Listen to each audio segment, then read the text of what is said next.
When You Wish Upon a Star, Chapter 13. The torchlight along Costanza Street flickered, but the road was empty. Mama and Papa's guests had gone home, and all that remained of Kia's party was a smear of chocolate on the fence and lone pink glove that had fallen into a bush. As Geppetto accompanied Illy to her door, the awkward tension she helped him forget the last few hours resurfaced in the worried grimace on his face. His expression gave everything away.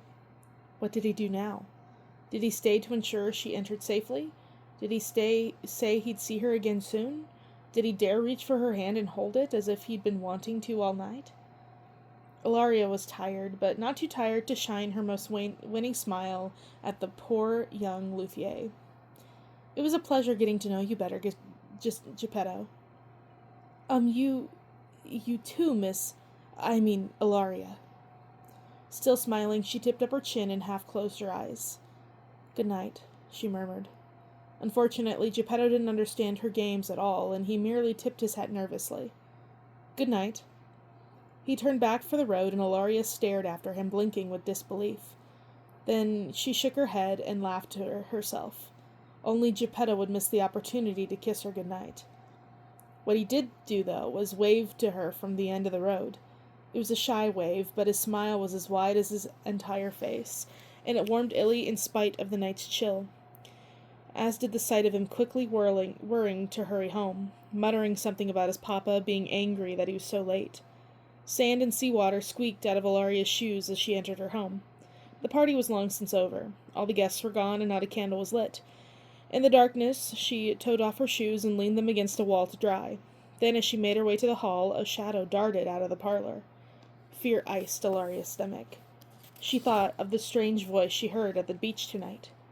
Had she followed Ilaria home? Without thinking twice, she picked up the closest thing to her, the lyre music stand, placed it in the hallway right outside the blue room.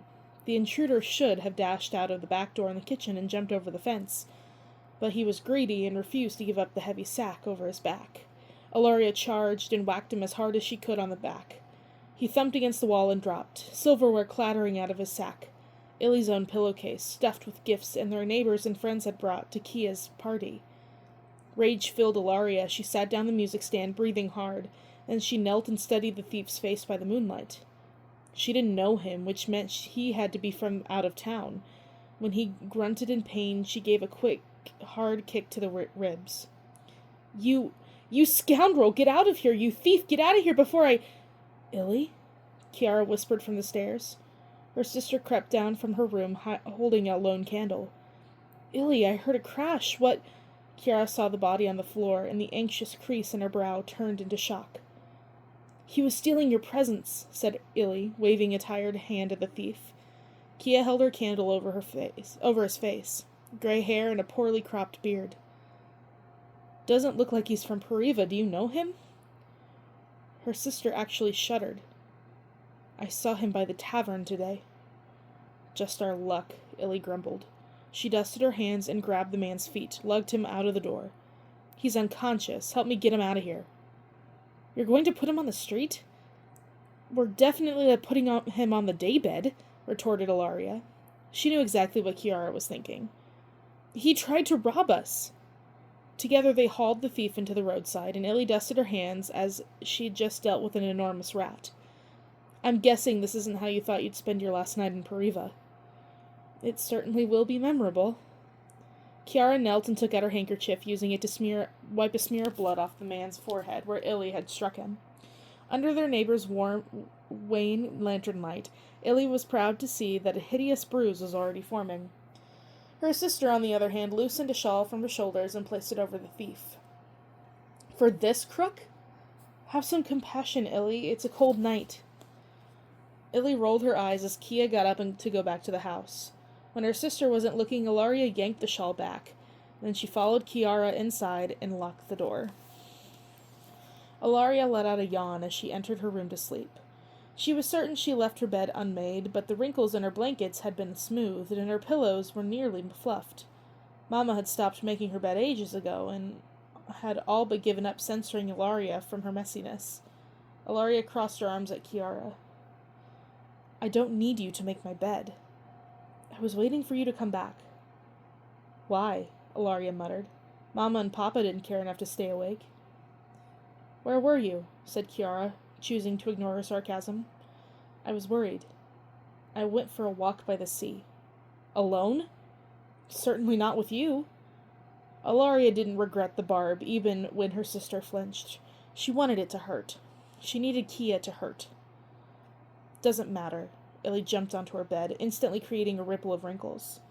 No one missed me. I did. Kia's voice was soft, and as her candle flickered, illuminating her face, Ilaria saw that her cheeks were wet. Had she been crying? Regret pricked at her, but Illy pushed it aside. She crossed her arms and turned away from her sister. If you care about me so much, then don't go tomorrow, Ilaria said. It was a test she knew Kia would fail. Still, she dared to hope. Don't leave with the fairies. Don't leave me, she almost added. The mattress dipped under Kia's weight as she sat up on the edge. She said quietly, How does music make you feel? A flash of irritation rose in Illy's chest. What does that have to do with anything? Just answer. Ilaria grabbed a pillow and hugged it close. It had been a long night, and she was too tired to be petulant, so she answered, It makes me feel alive. That's how helping people makes me feel. It's not the same. Helping people isn't a job. You're not a doctor, Kia. You're not saving lives. In their own way, fairies do save lives, responded Kiara. Doctors heal the body. Fairies look after the heart. Ilaria hugged her pillow tighter. She didn't want to understand. She didn't want to listen. Kia scooted into the center of the bed and pried the pillow from her sister.